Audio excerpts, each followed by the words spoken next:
again, my name is Michelle Pratt, and I will be going over the break-even sales level. First, for definition, break-even sales level is the unit or dollar sales volume at which a company neither makes a profit nor incurs a loss. The first definition we can look at is calculating the break-even sales level in units, which is done by dividing your total dollar fixed cost by unit selling price minus unit variable cost. Next, we can calculate the break-even sales level in a dollar amount. This can be done by dividing total dollar fixed cost by your contribution margin, which Kevin just went over and is also on your handout.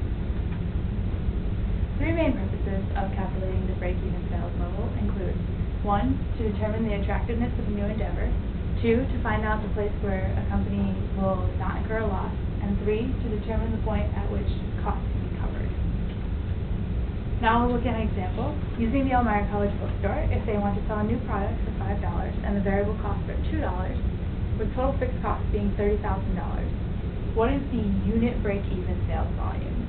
To do this, first you need to calculate your contribution per unit. Then you divide your total fixed costs by your contribution per unit. Doing this, you can see that the answer is 10,000 units. At 10,000 units, the Elmira College bookstore will break even, meaning they won't make a profit and they also will not make a loss on selling this new product. Another way to calculate the break-even volume is in a dollar amount. This can be done in two ways. One, you can continue with the previous example, or two, you can do it by first calculating the contribution margin. Using the same example, please take a moment to calculate the break-even sales volume in dollars. Using the first example, by continuing with our previous example, you can multiply the unit break-even sales volume, which is 10,000, by the unit selling price, which is 5, giving you a break-even sales volume in dollars of 50,000. Next, you can use your contribution margin. Using the formula on your handout, you can figure out the contribution margin is 60%, and when divided by total fixed costs, you get a break-even sales volume of $50,000. As with anything, there are limitations, and the limitation to this metric is that the costs are based off of estimates, so your variable and your fixed costs are estimated. So this means they can change over time, or to begin with, they could be wrong.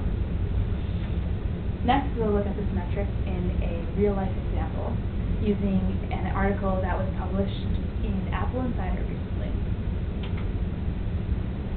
The article's main point is that the App Store and iTunes are operating just over break-even, despite what some people might think because of the wild success of the App Store with 3 billion downloads. You might not suspect that they would not be making a huge profit. But according to Apple, the App Store and iTunes aren't meant to generate a profit as much as they are a marketing tool to bring people to come and buy the iPhone or the iPod Touch. From this article, I have some discussion questions. Based off the success of the iPhone, would you have ever guessed that they would be operating just over break-even? And why do you think that they continue to sell apps if they aren't making a huge profit? And the next question would be, how do you think that Apple could cut costs on the App Store, and how do you think they could make more money on